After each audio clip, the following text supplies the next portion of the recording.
Mr. Speaker, permit me to express condolences to a constituent of mine who passed a few days ago. He went by the name Icob of Olio Despin. Mr. Speaker, in the last couple of months, I have lost quite a few constituents, some who supported me, some who did not support me. But the one thing I know is that the pain and grief that accompanies the loss of a loved one knows no politics. But it has been particularly painful, Mr. Speaker, for me having buried key soldiers or supporters of the Labour Party in recent weeks and recent months. And whilst quite a few have met their demise, I must single out for special mention Warner of Olio, Gilroy of Denny Riviere and Lakai, and Gills, otherwise known as Ashton, from Gadet. Mr. Speaker, it is a tall order and a very, very big ask to follow the members on the government side who have gone before me in this debate. They all delivered with a passion and enthusiasm that explained to me today why they were able to topple their opponents, all of whom had falsely and foolishly ascribed airs of invincibility to themselves. Mr. Speaker, it is yet another honor. It is a privilege. And it is with much humility that I have once again emerged from the banana fields of the Mabuya Valley to take my place in this honorable house to contribute to one of the most anticipated debates in the life of our parliament, the debate on the appropriation bill, otherwise known as the budget debate. With this being the first budget debate, Mr. Speaker, since the last general election for me, I must admit that I'm happy to be back. I have contested 3 general elections, and with the help of my constituents and party colleagues, I have been successful on all 3 occasions. And so, Mr. Speaker, I will crave your indulgence and that of members. And I know, Mr. Speaker, you'll grant me the latitude because you possess formidable presiding qualities that have set you apart from your peers, not just in the region, but hemispherically. Mr. Speaker, I am back, not on my own volition, but I'm here at the behest of the people of Denry North. Mr. Speaker, it was the people of Grand Riviere and the smaller pockets, Dubonnet, Montparnasse, Fournier, Tamazo, Alemon. They were the ones who came out early on election day, some drenched by the early election morning deluge, to put an end to the reign of an administration that had waged war on their parliamentary rep, their community, and by extension, their country. It was the people of Richford, New Village, La Belleville, Grand Ravine, Montpaille, who stood firm once again, Mr. Speaker, like the immovable rock that they have been for decades, to ensure that the Alan Chasney-led UWP was sent packing. Mr. Speaker, Denny Riviere, with its sub-communities of Austin Hill, Belmont, Babawa, and Fomawicent, has been home from birth till today. I'm a proud product of Denny Riviere and the Mabuya Valley. And my politics, Mr. Speaker, in my hometown rest well with the adage, there is no place like home. In 2001 and 2006, the UWP captured the Denry North seat in successive elections. And on both occasions, Mr. Speaker, Denny Riviere escaped the grasp of the St. Lucia Labour Party. very influential polling division they were able to capture in back-to-back elections. But Mr. Speaker, in 2011, when I came in, notwithstanding that they had won Denny Riviere on 2 previous occasions, I won in every single box. And from 2011 till today, the United Workers' Party has failed to win a single box in Denny Riviere. And if the member for Castries East, Mr. Speaker, tomorrow, next week, next year, or in 4 years' time, decides that he's going to call general elections, you can rest assured every single box in Denny Riviere will return to the St. Lucia Labour Party.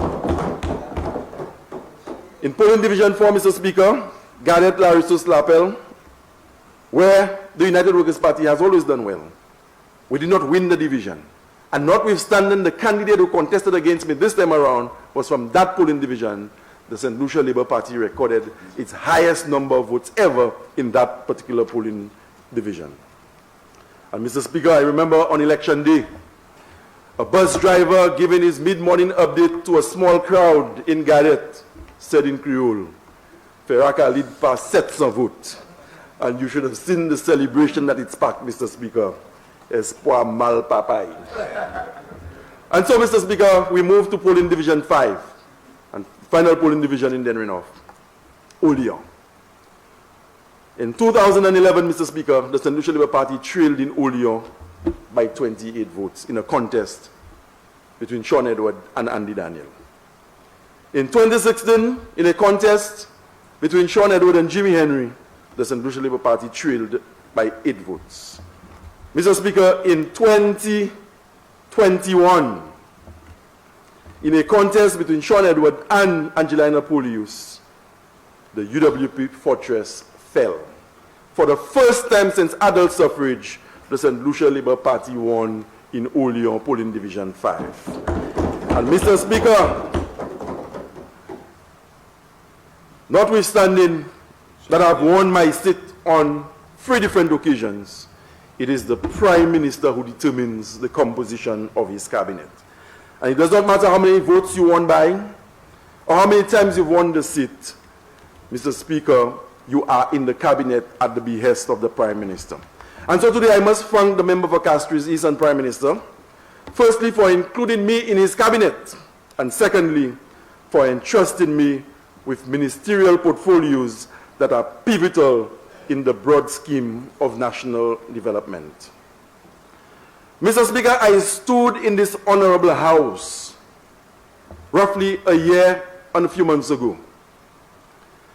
Mr. Speaker, despite the marginalization, the denial of state resources, the personal attacks, the ridicule in this very chamber, Mr. Speaker, and the vicious onslaught on my character, I forewarned that after the general election and the votes are tallied, everything in Denry North would have been encapsulated in a single, unambiguous refrain, Shawn again.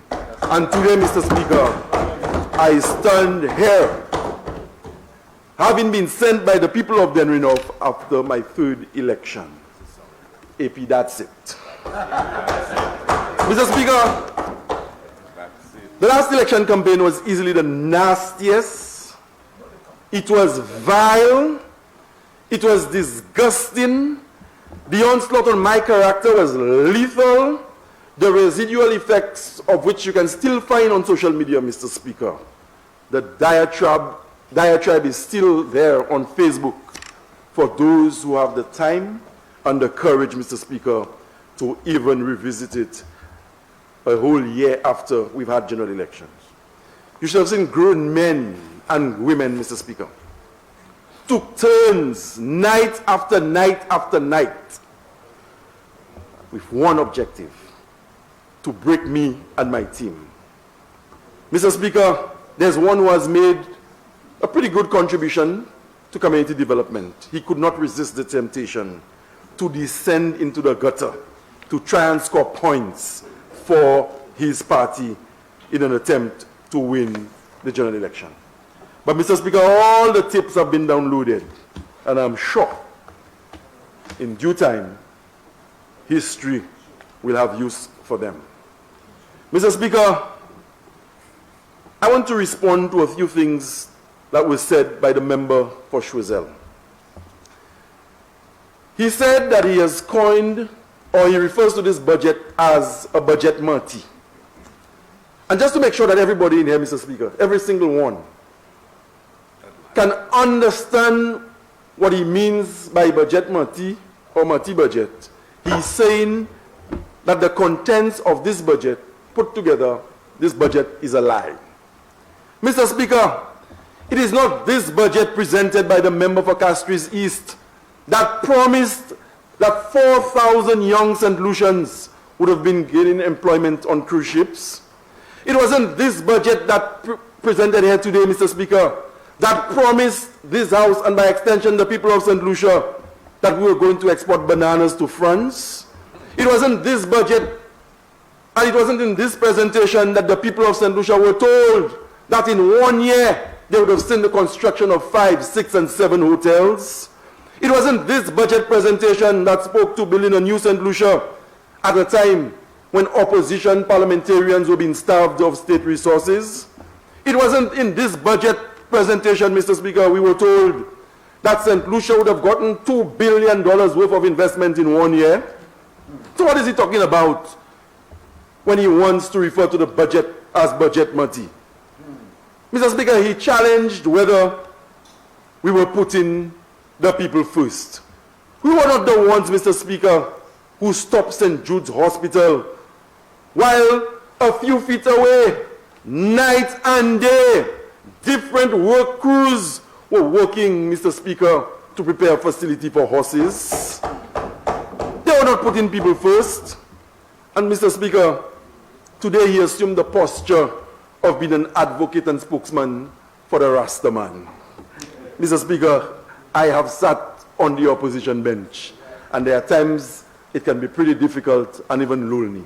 And today I could well understand why the member was so incoherent, uninspiring, lame in his presentation, Mr. Speaker, on behalf of the people whom he represents. Mr. Speaker, he chided us and wanted to provide advice on St. Jude. When the government that he was a part of assumed office, Mr. Speaker, for 3 consecutive years, they halted, they stopped, they discontinued work on St. Jude Hospital. But today he comes here out of convenience and he wants to advise on St. Jude, Mr. Speaker. Where was he? At the time, nothing was happening at St. Jude. And grass was overgrowing the place, Mr. Speaker. Night and day, you had tractors, graders, and workmen on a site mere feet away preparing for horses. He said nothing, Mr. Speaker. But today, he comes into the parliament. And he wasn't even sure today, as he would have done in times past, whether he was a politician or he wasn't a politician. Point of order, Speaker. What's the point of order? Speaker, the member is misleading the public. You just started. He's misleading the public because, Mr. Speaker, he's giving the impression that the work that was happening in a private capacity had anything to do with government. Where are you going to do that? Answer down. Please proceed, ma'am. Thank you. Who built the road? Exactly. Who built the diversion? Free, Mr. Speaker. Who built the diversion to facilitate the horse racing facility? Mr. Speaker,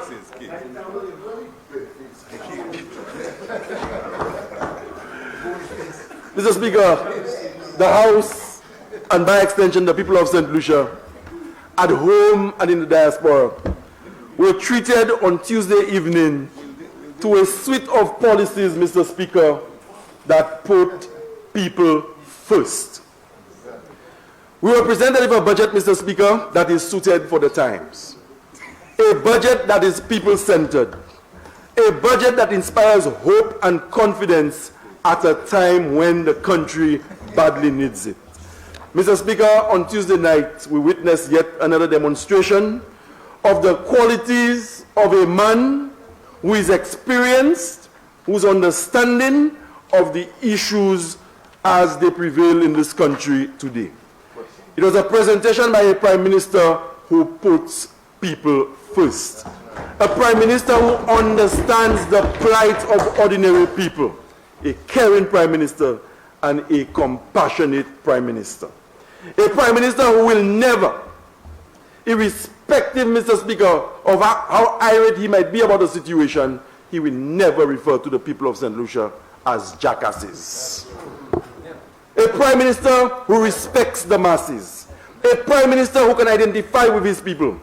And that is why, Mr. Speaker, people who have been given opportunities to speak and challenge the policies, they take to social media and they are afraid to contribute in the House that they were elected to go and contribute. The Prime Minister, Mr. Speaker, by his own admission, has stated before that he is not a showman. He is not into showmanship. What you see is what you get. And Mr. Speaker, oftentimes, his unassuming, humble, and modest disposition is misinterpreted to mean that he is weak and he does not know what he is doing. I have full confidence in this Prime Minister. I have full confidence in the policies that he has presented. Mr. Speaker, before I move to the policy areas for which I have ministerial responsibility, I would like to visit some other areas in the budget that are of critical national importance and also resonate with the constituency which I represent. Mr. Speaker, let us turn our attention to page 46 of the budget address, the Constituency Development Program, the CDP. Mr. Speaker, we've been allocated $28.5 million this year for CDP. I sat on the opposition benches for 5 years. I was dragged into a 6th year, Mr. Speaker, because the member from Mikud South was afraid to call the elections. And during the 5 years, Mr. Speaker, he allocated no resources to opposition parliamentarians so that we could have undertaken programs and projects in our constituencies under the CDP. Not a bag of cement was procured. Not a drain was built. Not a footpath. Not a road. Not a culvert. Not a slab. Not a single retaining wall, Mr. Speaker. And today, by association, the member for Choiseul shamelessly would stand here, Mr. Speaker, and challenge this government. And I sit in the cabinet on a Monday, and we talk about CDP allocations. And at every opportunity, the Prime Minister has made it a point that not only will he allocate resources to the 15 constituencies represented by those of us in cabinet, but that the member from Mikud South and member for Choiseul will get their fair share. And then they come and he spoke about building a new St. Lucia, Mr. Speaker. What did we have in Denrinoff when CDP monies were being distributed, Mr. Speaker? A candidate posturing as if she had already won. She had access to state resources, Mr. Speaker. And you know what they were attempting to do, Mr. Speaker? They were trying, Mr. Speaker, to vegle people. They were trying, Mr. Speaker. You have all the time in the world to speak. Put on your mic. I'll concede my time to you. Put on your mic and speak. Yes. You can only speak from your chair. Through you, Mr. Speaker. Make noise like a cheerleader from your chair. Mr. Speaker, you know what the objective was? Starve me and my colleagues of resources, thinking that that would have given them an advantage at the polls. The people of Denrinoff, like the people of St. Lucia, are not as gullible as you think. And that is why they dealt with you. And Mr. Speaker, foolishly, somebody advised the member from Mikud South that he should go into Olio to test the waters, because Olio has been a fortress of the UWP. Mr. Speaker, what waited for him at Olio and what was dished out, Mr. Speaker, I am sure will be etched in his political memory for a lifetime. Yes. And he went to Bakatel too. But I will leave that Bakatel story for others to tell. Mr. Speaker, that was the level of vindictiveness that we were subjected to as opposition parliamentarians. You can come and in the first year say that you're taking care of the members of your party. The second year, you can begin to consult us. And maybe by the third year, you can begin to trickle down resources to us. 5 years dragged us into a 6th year. Not a single penny was allocated to any one of us to do work in our constituencies. And today you have the guts and the courage to stand here. You were not here previous 5 years. Speak for the time that you were here. And today you want to come and associate yourself with that? You should be ashamed of yourself in much the same way you think that the budget is a budget money. That's true. Shame on you. Yes, comrade. Mr. Speaker, the Larissus playing field, that was the best community facility in the country. But because the people of Denrinoff voted in the majority for me and the Labour Party for 5 years, no surface dressing, no attention paid to that facility. But I'm happy. And today I stand here vindicated, and I can say to my people that you should expect a lot from this budget based on the pronouncements that have been made by the minister responsible for sports and the member for Rosalie.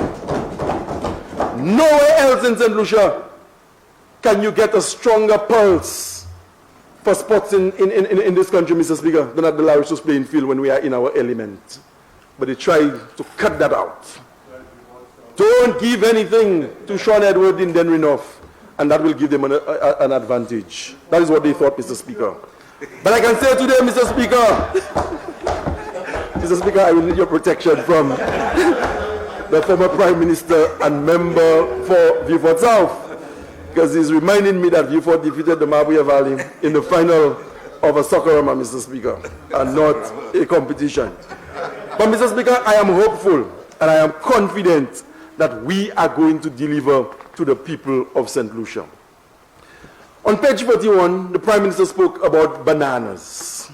And Mr. Speaker, I must admit that anytime we discuss, or I discuss bananas in this particular chamber, there's a particular MP who's not here today because there was a voice in Babonu that was listened to, and the people voted for the individual, and that is why she's here today. Mr. Speaker, we are on the verge of exporting bananas to the UK once again. We are making use of the regional markets that are available to us. Mr. Speaker, the banana industry will never, ever return to what we saw in the 1980s and the 1990s. But I'm happy, and I am consoled, Mr. Speaker, to hear that approximately 6,500 boxes are being shipped regionally. Mr. Speaker, about this encore, where do you go, sir? That commune qui a représenté un commune commune qui a planté figue. That a bon gros plaisir pour ouais. That c'est maintenant qui a venir, nous allons commencer à voir figue l'Angleterre encore. Et pendant que nous allons faire ça, Mr. Speaker, nous allons voir figue qui a été récoltée, qui a été faite en 1980. Mais nous allons ni en situation en industrie figue là, comme monde qui style en dingue, Mr. Speaker, nous allons travailler pour eux. Et puis, bayo force, bayo sayo bousin, matoyo, et puis tout l'autre sayo bousin pour weki, that ça continue. Because là, il y a pile monde un jour qu'aujourd'hui, en constituency, et puis ça nous a créé Rural St. Lucia, qui a still dépend en $10 l'Afrique là, pour payer bills yo, voyer sur l'école, et puis garder compte yo, et puis famille yo. Et c'est ça, le monde pas veut comprendre. Nous pas venir ici avec des monde, that nous ni market en France, because nous voulons gagner l'élection. Nous pas parler de monde la vérité, et nous dire ça nous a fait. Et que les situations pas bonnes, nous allons garder cette liste en zéro, et dire que c'est difficile, mais nous allons faire qu'on nous paie. But we will never come here and give people false hope. We will not come here and take advantage of farmers. We will not come here and make pronouncements because they are convenient sound bites on the eve of elections, Mr. Speaker. And sometimes we underestimate the people of St. Lucia. We believe we can fool them and tell them what we believe they want to hear. And sometimes they take us for a ride as politicians, you know. They come and they drink our drinks, they eat our food, and then they deliver us in the ballot boxes, as happened in the last general election.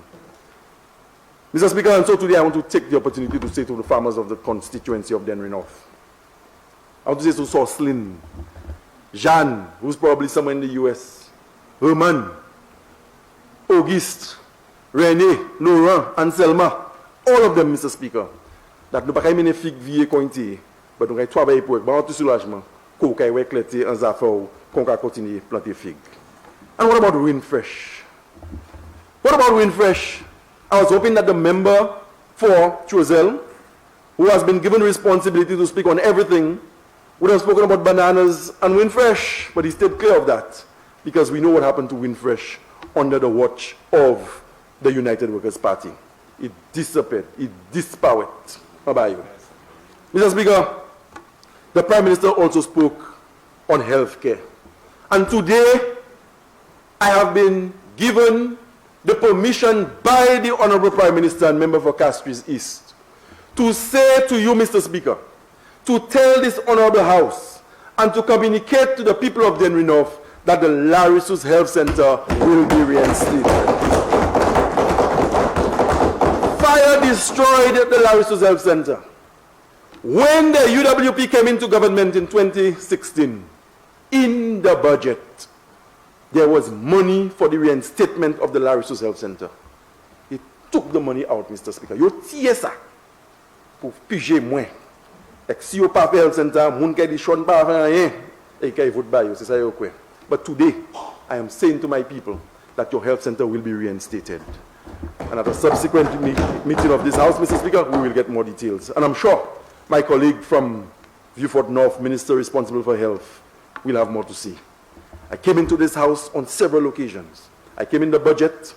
I came even when we were debating motions that had nothing to do with healthcare. I found a creative way to give expression to the situation at Larissus. I begged, and I begged, and I begged. I pleaded, Mr. Speaker, but I have to watch in a country. I didn't cry. I had to watch, Mr. Speaker, in a country where they will not reinstate a health center for the children and grandchildren of people who served this country during the heyday of the banana industry, Mr. Speaker, to ensure that public servants were being paid. And that was the main revenue source for this country. You would not fix a health center for the children. But right here in this country under your watch, $112 million being spent to pamper and pudwe horses under your watch. But the Larissus Health Center will be reinstated. Mr. Speaker, Premier Ministre la Jaba mwen permission pour dire that nous kay ranger Health Center Larissus qui était tapé détruit par des faits les années qui passent. Mais les gouvernements flambeau venir qui ont tué, ils ont joint un budget là qui était pas parlé par même parlement pour Vieux South et qui était Premier Ministre tant ça va, Mr. Speaker, il était mis l'argent en budget là pour nous arranger Health Center Larissus là. Et le gouvernement qui a tapé conduit par même parlement qui sorti mes coups de South pour piger moins et pour bailler parti un avantage en élection, il décide de ne pas jamais toucher Health Center. Excepté Hélène Douce qui a couvert ça, Mr. Speaker. Just pour piger moins. Mr. Speaker, the Prime Minister spoke about, and his sentiments were echoed by the member for Castries Southeast, the Poverty Assistance Program. Mr. Speaker, gouvernement, et Premier Ministre a parlé about l'argent des pauvres. Et tous les mois, là, il y a pile de monde dans cette liste qui dépend en l'argent des pauvres. Là, pour des gens, ça pas un chai. Mais pour ces gens qui dépend de ça tous les mois, ça c'est un chai. Il y a un chai. Et dès le Mr. Speaker, c'est gens qui pour espérer les mois à bout, 1 semaine, 2 semaines, 3 semaines, il y a 2 mois pour ça là ça. Premier ministre a dit nous et qui a baillé information pour une cause that pièce les servantes civiles qui a payé les mois à bout. Gens qui ont les pauvres, si vous avez là même ça. Because même quand civil servant ni pour payer bill et puis il y a des bagages pour faire, c'est gens qui ont les pauvres là, ni même ces bagages ça pour faire tout. Et qui pas faire, Mr. Speaker, pour nous nier qu'a fait bagaille comme ça, espérer les bagailles comme ça. Mr. Speaker, I have been given responsibility to lead the education ministry. It's a task and a responsibility that I take very, very seriously. It is something I'm very passionate about, Mr. Speaker, and so is this government. Mr. Speaker, on page 7 of the budget address, the Prime Minister said, and I quote, "Every St. Lucian must have access to quality education and lifelong learning." He went on to say on page 40 of the budget address The St. Lucia Labour Party believes that education is a right, not a privilege, and a means to unlocking the full human potential of every citizen for the good of the citizen and the community. We are putting a premium on education, and that is the legacy of the St. Lucia Labour Party, going as far back, Mr. Speaker, as when the party was first created. Under the watch and leadership of the member for Beaufort South, we saw a major transformation of the education sector in this country. It was the St. Lucia Labour Party, Mr. Speaker, that built new secondary schools and modernized the education system. It was the St. Lucia Labour Party that said, Mr. Speaker, that it was not acceptable in any modern era for children to be deprived of secondary education. And at a time when the rest of the world was postulating or advancing a case and an argument for universal university education, we were engaged in silly debates in this country as to whether there were benefits to be derived from universal secondary education. And today, Mr. Speaker, you are seeing the benefits all around us. And we will spare no effort to ensure that we meet St. Lucians, not only in the formal school system, but beyond the classroom, Mr. Speaker, to meet people at their level and to take them as far as their abilities would allow them to go. Because everybody has a role. Everybody has a function and a purpose in society, irrespective of what your station is in life. Mr. Speaker, we believe in education for all. We believe in education from the womb all the way to the grave. Mr. Speaker, we believe in lifelong learning. And I'm not talking about an education that is necessarily examination-based. But you have to equip people with skills. You have to make information available to people so that they can use to improve their own lot in life, Mr. Speaker. And we have seen, with the advent of COVID, a few challenges that we've had to grapple with in the education sector. Mr. Speaker, learning loss is being quantified by international agencies, and they're beginning to put a dollar value or figure on learning loss. And we are being told by the United Nations, through UNESCO and other agencies, that hundreds of billions of dollars, Mr. Speaker, have been lost by way of learning loss, meaning children not being able to be taught or being able to be instructed during the COVID period. And what have we seen in St. Lucia as a result of COVID impacting the education system? Not only, Mr. Speaker, have children been deprived of instruction time and school time, we have seen children staying home because we've had to close the schools. And when they stay home, Mr. Speaker, the children find themselves in all kinds of unsavory activities, some to no fault of theirs. Because the parents have to go to work. Sometimes they leave as early as 4 in the morning to do a hotel job, or have to go to the farms to harvest in time to be by the market. And the children are left home unsupervised. And in the absence of their children, of their parents, Mr. Speaker, there are people who prey on their innocence and their ignorance. And these are some of the things we've had to put up with. So it is for reasons like this and others that I have been advocating that any little window we had to get the children in school for face-to-face instruction, we had to try and maximize it, Mr. Speaker. There was no point to be proven. There was no other objective to be met, but just to ensure that our children would spend as much time as possible in a safe space.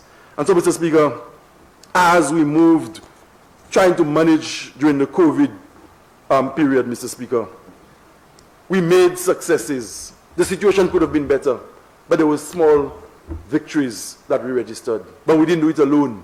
And so today I must, in this honorable house, express my unreserved thanks and gratitude to the St. Lucia Teachers Union for having worked with the Ministry of Education. Mr. Speaker, we do not always agree.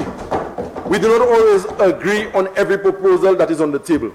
But the one thing I can tell you is that the teachers of this country are committed to the development and education of the children entrusted in their care. And they make tremendous sacrifices with limited resources. going beyond the call of duty just to ensure that our children get the best possible education in the circumstances. And Mr. Speaker, I must also commend the National Principals Association, or the NPA, for working with the Ministry of Education. And like the SLTU, Mr. Speaker, we may not always agree on everything that is on the table for discussion, but they too have demonstrated time and again, Mr. Speaker, that their commitment is to the children of this country. Mr. Speaker, I've always said to educators whenever I get the opportunity to speak to them, that ours is a very critical job in the development of this country. We have a tremendous responsibility, Mr. Speaker. At the Ministry of Infrastructure or in the construction sector, if a road is being paved, then a concrete truck, Mr. Speaker, is loaded. And upon arrival on site, the engineers and technical people decide that the strength of the concrete is inadequate. They would find a suitable site somewhere in the bushes and they would dump that, and then they go back to base to get another mix. We do not have that luxury in the education sector. The children are our raw material, and we cannot afford to make mistakes. And I say to them all the time, Mr. Speaker, that the quality of society St. Lucia will have 10, 15, 20 years down the road would be a reflection of the effort that we put in today, whether the environment is COVID-induced or otherwise. And so, Mr. Speaker, in recent days, I've been bombarded with emails, text messages, and phone calls. Some from people who occupy this chamber with me, asking about furniture, trying to get answers for an inadequate amount of furniture in some of our schools. Mr. Speaker, when you and I, not that I'm suggesting I'm in your age bracket, but when we went to school, Mr. Speaker, we had to share a bench. We had to share a desk. But in the wake of the pandemic, Mr. Speaker, we are being advised and we are being told that every child must have his or her own furniture. And so we have to respond and respond quickly. And as a result of that, Mr. Speaker, there are a few schools that have been affected where the children have not been able to return en masse. But we are managing the situation. We have begun to engage some suppliers of furniture with a view to bring in that particular situation or remedying that particular situation, Mr. Speaker, at the soonest. Mr. Speaker, success in the education sector is contingent on the partnerships you are able to forge with your stakeholders. We cannot transform the education system alone. We cannot do it all by ourselves. And so, Mr. Speaker, we must, at every step of the way, ensure that we are moving in unison as stakeholders. We have to ensure that we are on the same page with the St. Lucia Teachers Union. We have to ensure that the NPA, the National Principals Association, is on the same page with us. We have to ensure that there is buy-in from the Student Council. We have to ensure that the parents, Mr. Speaker, they understand what we're doing. And even when they do not agree, they have to trust us as the professionals and say to themselves that they believe whatever we are postulating or putting forward would redound to the betterment of their children and by extension this country. Mr. Speaker, we have been able to forge over time solid working relationships with the corporate community. And that, Mr. Speaker, I'm hoping will continue throughout this financial year. We have to make education accessible. Mr. Speaker, education is expensive. And expensive can be relative. Whereas some people are able to send their children to university without taking a loan, there are people who cannot provide the materials for their children to be in kindergarten. That is the reality on the ground in the various pocket communities of this country. Education is expensive. And we, Mr. Speaker, as a government, will work with the parents of this country. The Prime Minister gave a commitment when he took to the hustings on the campaign trail. He said to the people of St. Lucia that his government, or his party upon assuming government, will pay facilities fees for the children of this country. And today, Mr. Speaker, I stand here and I can report that this St. Lucia Labour Party administration did expend roughly $2.5 million to meet the facilities fees in all the schools of that country. Mr. Speaker, we promised that we would have paid mathematics and English A CSEC fees for fifth formers in the school system. Another promise delivered. And Mr. Speaker, it is our hope to relieve parents of the burden of examination fees altogether by the time this government gets ready to face the electorate again. There are those who believe that it is a waste of money. And people who come and tell me paying facilities fees for children in the public school system is a waste of money, Mr. Speaker. What it tells me is that some of them have not lived. They don't understand the realities of people, especially in the more indigent pockets of this country, Mr. Speaker. And when you can take $2.5 million and pay facilities fees from the public purse, this is $2.5 million you are keeping in the pockets of people. So when the bread van comes up the road, Mr. Speaker, you can go and you can buy bread to ensure that your child has breakfast in the morning. It does not, Mr. Speaker, have to translate into big policy pronouncements. Mr. Speaker, our government believes, and we've been advancing as a Labour Party for years, if not decades, that we are desirous of a St. Lucia where you will have one university graduate per household. Mr. Speaker, education provides equal opportunity. What you cannot use to bargain in society by way of material things, your intellect and your capacity, Mr. Speaker, is used to equalize and to level the playing field. And it is with that kind of mindset we are going to push as much as possible to ensure that there is one university graduate per household in this country. Historically, Mr. Speaker, university was being accessed by the children of the rich. And if your parents had land and property that they could have mortgaged, then you can go to the bank, take a loan, go to university, come back, and learn the most prestigious jobs in the country. And that did not necessarily mean that you were the brightest or the smartest. You had the means. But when we are pushing a philosophy where there must be one university graduate per household, because, Mr. Speaker, we know that in the rural pockets, we know that they are children of poor people who have capacity, who have the intellectual capabilities, but they do not have the means. And I can give you the most solemn of assurances, Mr. Speaker, and by extension the people of St. Lucia, that this Minister of Education will ensure that when scholarships are dished out, we will do it embracing a philosophy of meritocracy. But those children, Mr. Speaker, who do not have the means, whose parents don't have a voice, I will stand up for them. This Labour Party will stand up for them. And those of us on this side, Mr. Speaker, will stand up for them.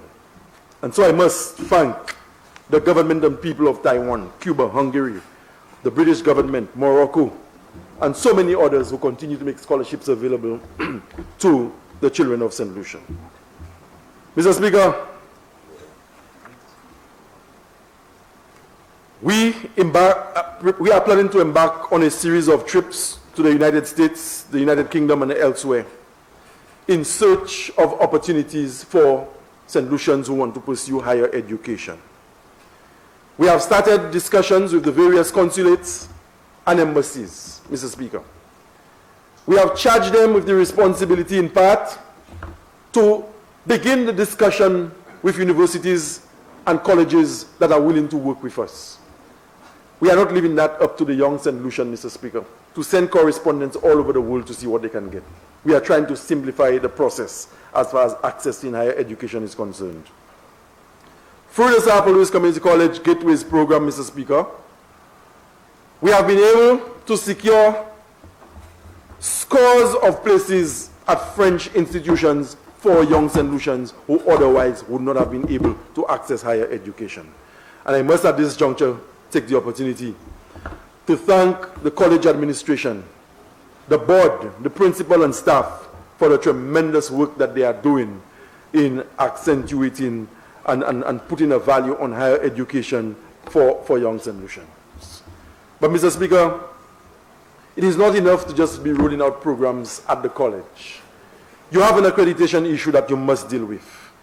We have to ensure that whatever we teach at the South Louis Community College, Denry North, you have 15 minutes. thank you, Mr. Speaker, is accepted by the wider community. Mr. Speaker, we don't want a situation where we begin to see again what obtained in times past.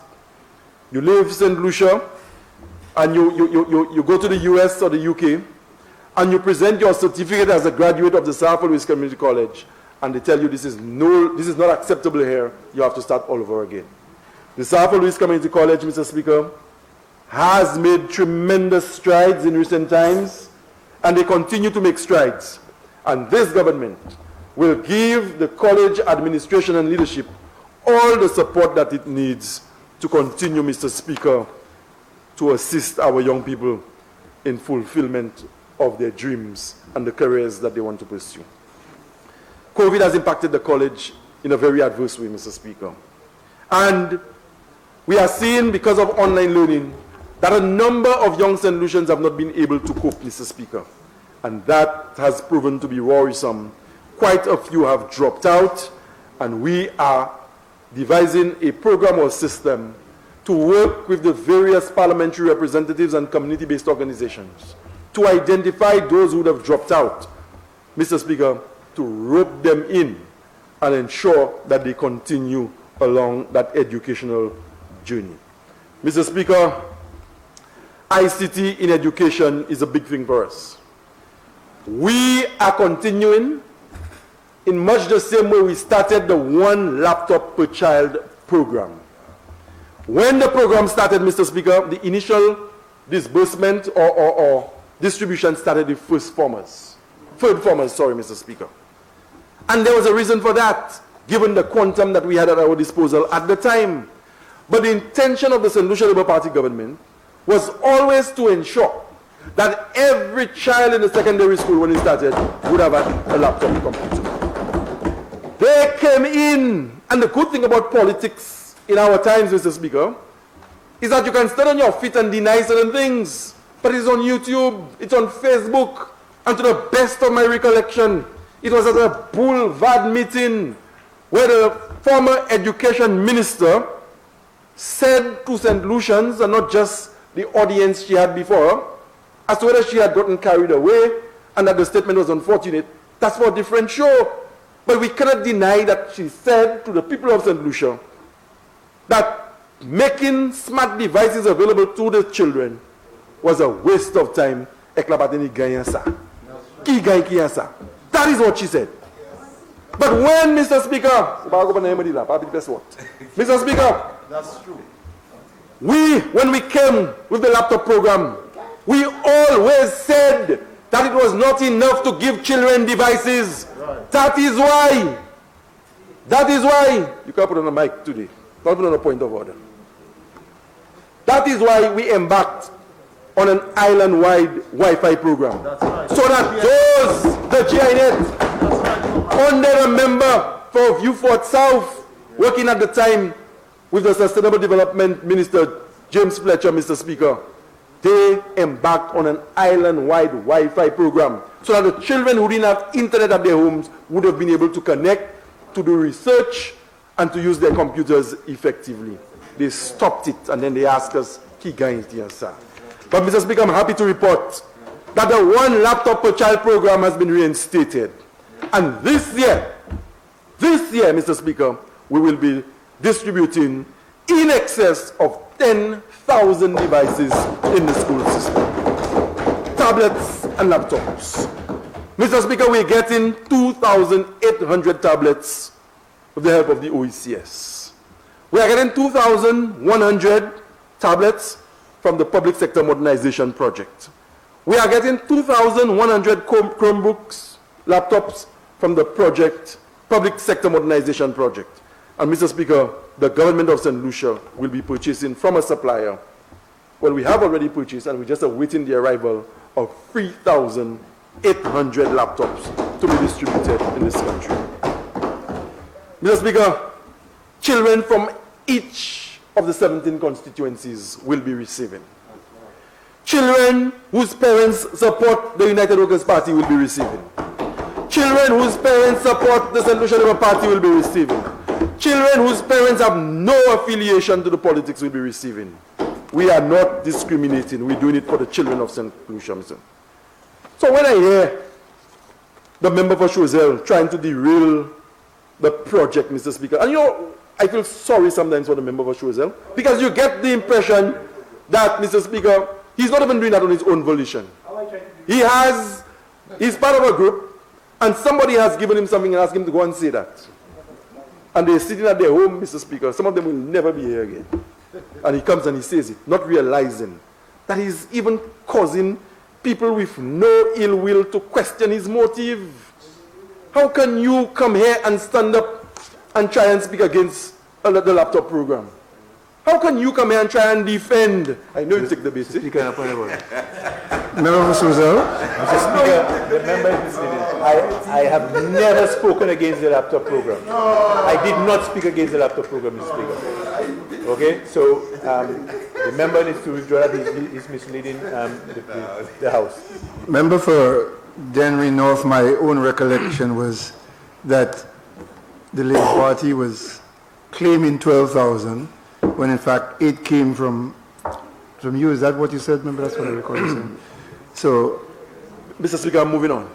Thank you. well, he has asked that you withdraw the statement. Mr. that Speaker, I will withdraw anything he wants me to withdraw. Proceed. I have sympathy for him today. I understand his pain, Mr. Speaker. Mr. Speaker, we will be distributing in excess of 10,000 devices in the school system this year. And again, to address the connectivity problem, Mr. Speaker, this government, through the senior minister and minister for infrastructure, has not just initiated, but is at a very advanced stage of negotiations with two of the service providers in this country to provide bundle packages. To the best of my recollection, 5,000 of them, Mr. Speaker. 5,000 of them, Mr. Speaker, to families that otherwise cannot afford internet connectivity. So not only are we giving 10,000 devices this year, but we are giving the packages so that there can be connectivity at a very, very low cost of, I think, $20 or $25 monthly, Mr. Speaker. Mr. Speaker, there are two huge projects in the Ministry of Education from which almost everything emanates. You have the Education Quality Improvement Project, otherwise known as EQUIP, and we have the Human Capital Resilience Project. Mr. Speaker, a lot of what is ongoing and what is new in the ministry, as I said, emanate from those two projects. The EQUIP is a CDB-funded project to the tune of $56 million, and it spans a 5-year period. The Human Capital Resilience Project is World Bank funded to the tune of $22 million US. And from that, Mr. Speaker, we are hoping to roll out a very robust, a very comprehensive technical and vocational education training component, or what we call a TVET program, Mr. Speaker. One of our key mandates at the Ministry of Education, and one of the key mandates of this government, Mr. Speaker, is to enhance the TVET landscape in this country. We are determined to reshape TVET in schools. Mr. Speaker, we are putting a premium on skills development in this country through our education system. Our education system for too long has been a one-size-fits-all. So you go to school, Mr. Speaker, and they give you a set of academic subjects that they are literally shoving down your throat, even if you do not demonstrate the requisite aptitude, Mr. Speaker, where those subjects are concerned. The world has moved away, Mr. Speaker, from this approach. We need to graduate students who possess more apt employability skills. Mr. Speaker, our children have to consider other pathways. Not every child in St. Lucia who goes to school will become a doctor, an engineer, or a lawyer. We have to give greater impetus to skills education, or what we call TVET, Mr. Speaker. And we're doing this through a two-pronged approach. Through mainstream schooling, Mr. Speaker, and through community programs, after school, NELU, etc., Mr. Speaker. We are in the process of putting together the model TVET school. We have a number of secondary schools in this country, Mr. Speaker. Member for Denry North, you have 5 minutes left. We have a number of secondary schools in this country, Mr. Speaker. Yeah. Yes. Thank you. Mr. Speaker, I beg to rise in accordance with Standing Order 3210 to provide the honourable member with another 15 minutes. Honourable members, the question is that we invoke Standing Order 3210 to suspend Standing Order 328 to allow the member for Denry North an additional 15 minutes in which to conclude his presentation. I now put a question. As many as of that opinion say aye. As many as of a contrary opinion say no. I think the ayes have it. The ayes have it. Leave is granted. Proceed, member. Thank you, Mr. Speaker. Mr. Speaker, I was making the point that we are conceptualizing what we call the model TVET school. In quite a few of our secondary schools, the number has dropped considerably, Mr. Speaker. And some of those schools, they return very average, and in some cases, some very poor CSEC pass rates. And this is not because the teachers are not capable or competent. This is not because the students are lazy. This is not because the students can't learn. The reason being, Mr. Speaker, some of the programs that we make available to the children are not in keeping with their interests, and so we see very dismal returns. And so we have identified 4 schools that we are hoping to transform into what we call the model TVET school. We are considering, Mr. Speaker, the PI Secondary School, the Urge Secondary School, the Grand River Secondary School, and the John Odlum Secondary School. Mr. Speaker, we are hoping to transform or convert classrooms into workshops, labs, studios, etc. We are considering a new curriculum that will address, Mr. Speaker, some of the skills that we need in our society today. Part of our mandate in education is to prepare citizens to work not just in St. Lucia, but even beyond the shores of St. Lucia. But it was Capleton who said in song, Mr. Speaker, and Sly reminded me of that you have to dance a yard before you dance abroad. And so the skills that we need in this country, we will try, Mr. Speaker, to address even before we can prepare students for work beyond the shores of this country.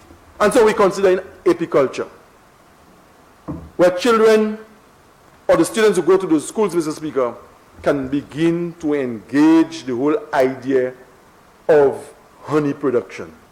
It is inexpensive. The resources are at our disposal. We just have to provide the technical guidance, and then we can encourage our children to move in that direction. Auto AC repairs, auto electrical arm repairs. Mr. Speaker, I don't know how many of you, colleagues and Mr. Speaker, have been paying attention to the volume of traffic and the number of vehicles on our roads. We continue to import them by the hundreds. But if you continue to import them by the hundreds and we continue to use them, there will be a need someday soon where we'll have to repair, we'll have to service, and we want to ensure as much as possible that we have the personnel to do it. Mr. Speaker, we want to look at maritime in keeping with the blue economy and this vast and massive resource we have at our disposal called the ocean, Mr. Speaker. Boats continue to go up and down our waters. Mr. Speaker, we need people who can provide support to this particular subsector of the tourism industry or even fishing industry for that matter. We want to look at subjects like cosmetology, horticulture, hydroponics, massage therapy, music mixing, sound engineering, recycling and waste management, CMOS cultivation, tour guiding, spa and wellness management, plumbing, carpentry. We are not about any subject, Mr. Speaker, that is so fancy in name that when you present the curriculum, the children are not able to cope. We are talking about imparting skills that will make them employable as soon as they leave the walls of those schools that they will be enrolling. The concept is being refined, Mr. Speaker, but not only must we look at this new range of subjects, but we have to ensure that whatever certification we provide is in keeping with international and regional benchmarks. And it is against that backdrop, and looking at education in a much broader scheme, that this cabinet approved the National Qualification Framework, Mr. Speaker. So that it doesn't matter at what level you pursue a program in St. Lucia, you should be able to get qualification or a certificate that can place you somewhere regionally or internationally. And so, Mr. Speaker, I'm very excited about the TVET program we are about to roll out. We believe in education for global citizenship, as I said. We may not have the absorptive capacity in this country to employ everybody who has gone out to get trained, Mr. Speaker. But as I said, we are assisting our young people to gain employment elsewhere. And one of the main components of the Human Capital Resilience Project, Mr. Speaker, funded to the tune of $20 million US, is strengthening technical and vocational education and training. So the resources we have at our disposal, from the $20 million US for the Human Capital Resilience Project, Mr. Speaker, that is supposed to help us considerably as far as meeting the objectives of our TVET programming is concerned. This is nicely complemented through the 11th EDF, where we have at our disposal again approximately 6 million euros from which we can tap, Mr. Speaker, to roll out the TVET program. So a new TVET council has been installed. We are trying to work closely with the TVET Secretariat, but Mr. Speaker, a vacancy exists as we speak for an education officer TVET. That vacancy could have been filled weeks, if not months ago. But we have been very meticulous in the recruitment process. Given the resources at our disposal, given the seriousness of our TVET mandate in the Ministry of Education, we have to ensure that whoever we decide on to be education officer responsible for TVET, not only must that person understand the vision that we have, but they must bring a demeanor to the office, Mr. Speaker, that will ensure that the objectives are met and that all of St. Lucia, if not the education sector, buys into our TVET programming. Mr. Speaker, we launched on the 7th of April the Caribbean Primary Exit Assessment, the CPEA. The CPEA, as launched on the 7th of April, replaces the 43-year-old common entrance. Mr. Speaker, that conversation about CPEA started as far back as 2012, where that one-shot, do-or-die common entrance exam, Mr. Speaker, was being spoken about. Today, I am happy to report that as a result of us as a country launching the CPE on the 7th of April, that one-shot do-or-die common entrance exam as we knew it is no more, Mr. Speaker. It has been replaced by a more progressive form of assessment for our grade 6 students, where, Mr. Speaker, a component of the work is being done in school. It encourages more participation of children in the learning process. It makes allowances for parents to have a greater appreciation for what is being taught to their children, Mr. Speaker. And at the end of the school-based or school component of it, Mr. Speaker, a child can score 40% of the total mark of the national exam that will determine placement.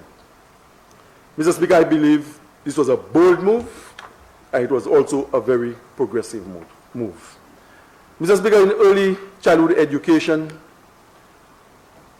we continue to make strides, and we underscore the importance of early childhood education, Mr. Speaker, when we say that the development of toddlers and young children is something we must take seriously. And not only must we take it seriously, but we have to ensure we have the right professionals interfacing with our children at an early age. Because, Mr. Speaker, if the orientation is not right at that level, we can, Mr. Speaker, compromise the children for the rest of their lives. And so, in as much as we understand there is a need for daycare services and early childhood education, Mr. Speaker, we will ensure that not only in the centers being run by government, But those private service providers, Mr. Speaker, we bring them up to a level where we standardize early childhood education so that whether, whether a child attends a private institution or a government-run institution, the standards will be pretty much the same. And we are prepared to commit resources by way of whatever they may need, Mr. Speaker, including technical support, to get the private operators of those centers to a level that is acceptable if they're not yet at such a level. Mr. Speaker, we have to allow our children to grow as children. We have to stop subjecting our children to what we believe is an education at an early age that does more damage to them than good, Mr. Speaker. Children are supposed to enjoy daycare services and preschool life. The child in kindergarten is supposed to want to wake up on a morning and run in the direction of the school because he or she likes what is happening there. Too many a times we subject our children to very stringent rules and regulation. Too many a times, Mr. Speaker, those children are being subjected to exams that give the impression that their survival depends on those exams. We are guarding against that, and we will ensure that we make pre-K and early childhood education an enjoyable experience for the child. Mr. Speaker, the school population at the secondary school has dwindled considerably, and we're seeing the same naturally in the primary schools. And there are quite a few primary schools in this country where 10, 20 years ago, you would have had an enrollment of 500 children. Today, Mr. Speaker, they can barely meet the 200 or 150 mark. And that leaves us with a lot of space. And we are looking to introduce pre-kindergarten, or what we call pre-K, into some of the primary schools in communities where there is great demand for early childhood education. Mr. Speaker, special education. We have to make allowances to include our differently abled children into the scheme of national development. And today I must place on the record my gratitude to the special education unit, Mr. Speaker, for the work that they continue to do. They work tirelessly under the directorship or management of Mr. Saint-Just and his staff. I will be saying more, Mr. Speaker, on special education, which is being supported through the EQUIP project in a subsequent sitting of the House, where I present to address that particular aspect of my ministry's work in a statement by minister's presentation. Mr. Speaker, I have responsibility for sustainable development as part of my ministry, and I will move straight into solid waste management. Mr. Speaker, the Solid Waste Management Authority continues to work under tremendous pressure. The circumstances are trying, but I know that the staff, they are doing their best. And so I want to thank the management of the St. Lucia Solid Waste Management Authority, board members, workers, contractors, and encourage them to continue providing that critical service to the country that they love. Mr. Speaker, in 2018, a team member from Pumandu convinced the then Prime Minister and member from Ikud South that he should invest monies, $11 million, in buying incinerators to burn garbage or refuse in this country instead of the traditional disposal methods we have known as a country. Mr. Speaker, 20 units were purchased at a little over $11 million, and that has proven to be a disaster, Mr. Speaker, to the extent that we had to shut down those units, and they're just sitting there. The Solid Waste Management Authority, through its attorneys, have tried to engage the suppliers, rather, Mr. Speaker, to see if they can take back the units and give us a refund. That is in the hands of the lawyers, and we explain possibilities whereby we can get our monies back and to return the units. Mr. Speaker, by shutting down the 2 units, or the 4 units that were in operation, we are making a cost savings of $9,000 every month. As a result of the DSH project, Mr. Speaker, we have to be trucking garbage from the south of the country to the igloo every single day. And it is costing the government and people of St. Lucia, the taxpayers of this country, and I was hoping the member for Schuzel point of order. would have mentioned that, Mr. Speaker. Point of order, Mr. Speaker. Member for Swazel, Saltibus. Mr. Speaker, the member continues to mislead the House, Mr. Speaker. What's the misleading statement? The member is saying as a result of DSH, Mr. Speaker, the rubbish site was full. Mr. Speaker, that was already something that was entrenched to happen. The dump site had outlived its useful life already. That was a recommendation. And it was already a search for another site. So don't say that as a result of DSH. Don't say that as a result of DSH, Mr. Speaker. Mr. Speaker, I'm not withdrawing that. Proceed, member. Thank you very much, Mr. Speaker. As a result of DSH, Mr. Speaker, they closed the garbage dump. Right? And today, it is costing the people of St. Lucia, including taxpayers from Schuzel that he represents, approximately $75,000 a month to transport garbage from the south to the Iglo. It's not DSH. You in government, you couldn't say anything. You started here. You were always hesitating to turn on your mic, but you found your voice. Yes. I don't know in cabinet. I didn't sign the back clause. I wasn't there.